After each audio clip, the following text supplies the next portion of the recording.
Thank you for inviting me. The greatest distinguishing feature of the Green Party policy is a genuine concern about environmental issues. Other parties pay lip service to them at best. Climate change is real and will have real serious consequences. Believe the knowledgeable scientists who tell us it's not the politicians or business people with vested interests who pretend it's all lies. For the sake of our children and grandchildren, we must do something about it. It's no use putting about pretending to do things, or doing trivial things that make almost no difference.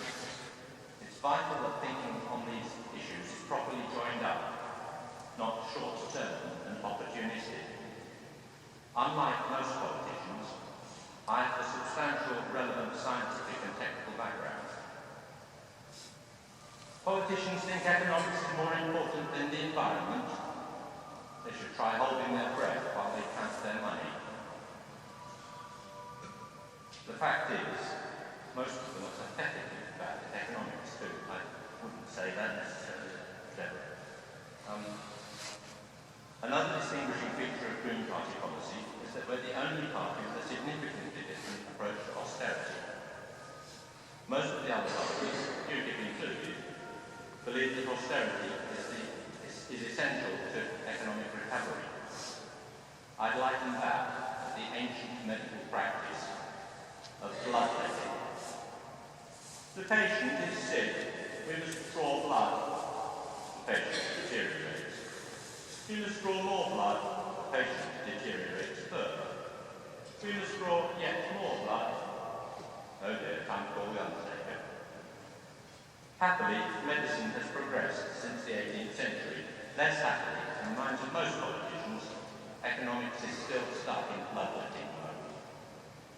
Cameron claimed that the government has been paying down Britain's debts. As the BBC pointed out at the time, this was simply untrue. We are still running a deficit. That is, the debt is still increasing. It's not increasing as fast as it did in the last 2 years of the Labour government, the years they bailed out the banks, but it's still increasing faster than in any year before that. The national debt has increased more in 5 years of coalition rule than it did in 13 years of Labour rule. And if anyone wants it, I have the link to the BBC site that confirms that. Austerity does not work. It's a self-perpetuating downward spiral. It's very much the same policy that was followed so disastrously in the Great Depression in the 1930s, which culminated in World War II. Do we really need another Great War to loosen the purse strings? The current government talks as if managing a national budget is like managing a household budget. It really isn't. A household has to abide by the rules. The government makes the rules. When the rules are wrong, governments could and should rewrite them. The Greens are the only party that still really believes in public ownership of crucial services. The Labour Party used to. It was a former Conservative Prime Minister, Harold Macmillan, who described the original sell-off as selling off the family silver.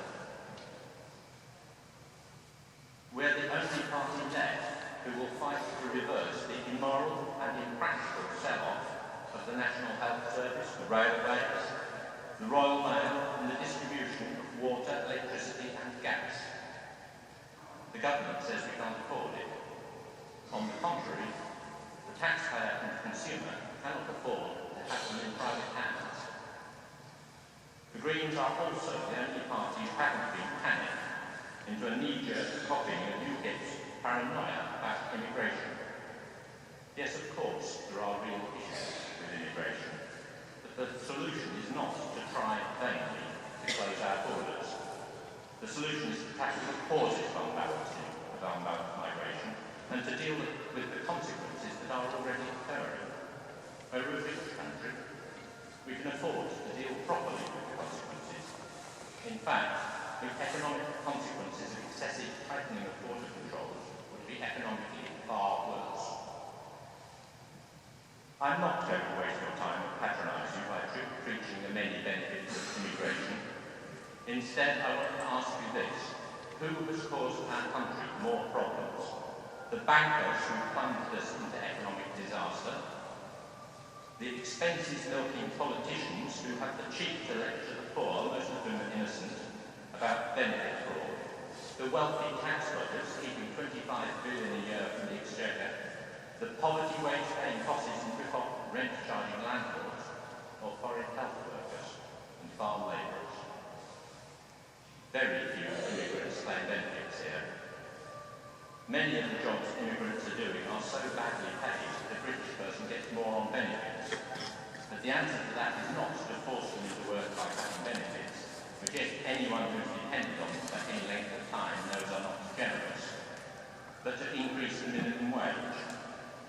That is Green Party policy. Yes, it will increase the price of vegetables in the shops, but ordinary folk will have more money in their pockets.